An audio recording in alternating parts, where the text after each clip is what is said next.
Bibliographies made easy. Welcome to EndNote. This video will give you a brief overview of what EndNote can do for you.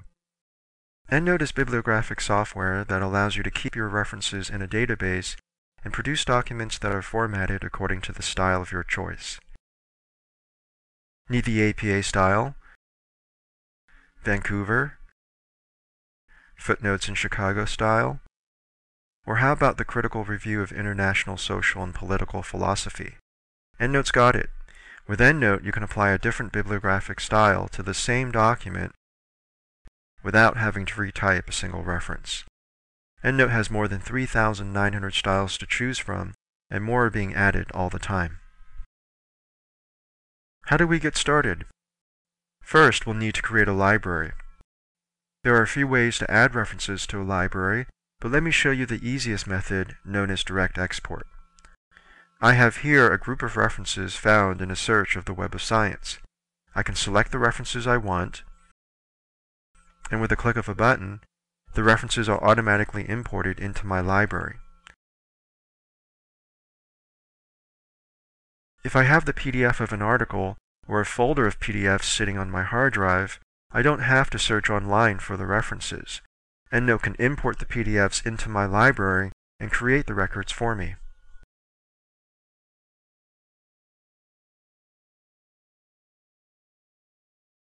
How do you get your references from EndNote into your Word document? Use the site while you write commands. I'm going to place the cursor in my document where I'd like a citation to appear.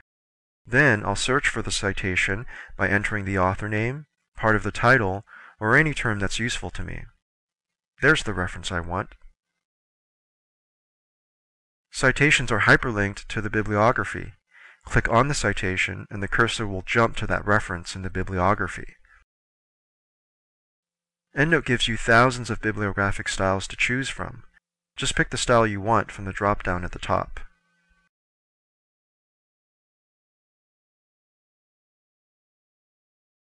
You can organize the references in your library by creating groups. These references are about cognitive tasks. I'm going to select them, right-click, and create a group from that selection.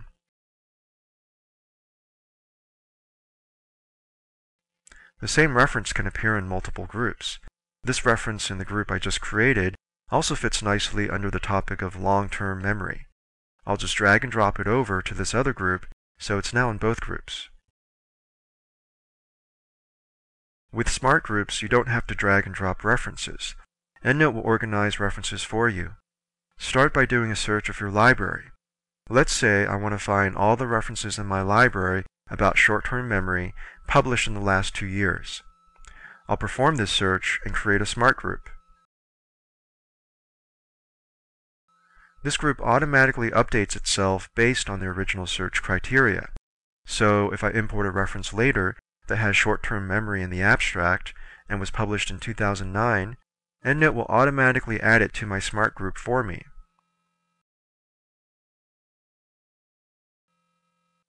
You can also create a group based on existing groups.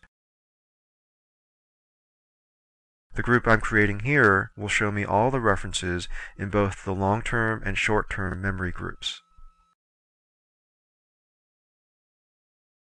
If you need the full-text article of the reference in your library, EndNote can try to find it for you. Select the reference you're interested in and run the Find Full Text command. If the full-text article is freely available on the internet, or if you have access to it through a subscription, EndNote will try to download it for you and attach it to the reference. Once the full-text article has been found, right-click the reference to open the article.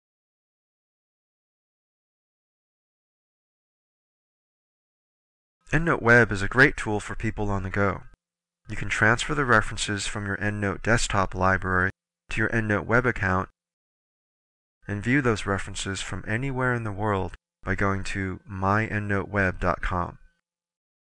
You can add references to your EndNote web account and then transfer them back down to your EndNote desktop library at a later time. EndNote Web is also great for sharing references and collaborating with others. When I share a group of references with other EndNote Web users, I can give them read-write permissions to my group. and if someone shares a group of references with me, I can cite from that shared group into my documents by using the EndNote Web Cite While You Write commands.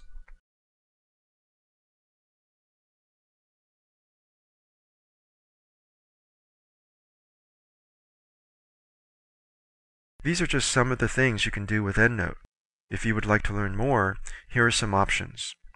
Download the free, fully functional 30-day EndNote demo at endnote.com/demo. Once you've installed the demo, you can use the sample exercises in the EndNote Getting Started guide. You can view our video tutorials or register for live online classes on our website at endnote.com/training. You can also view our tutorials on YouTube or subscribe to be notified when we add new ones. Just look for the EndNote training channel. Once again, welcome to EndNote and to Bibliographies Made Easy.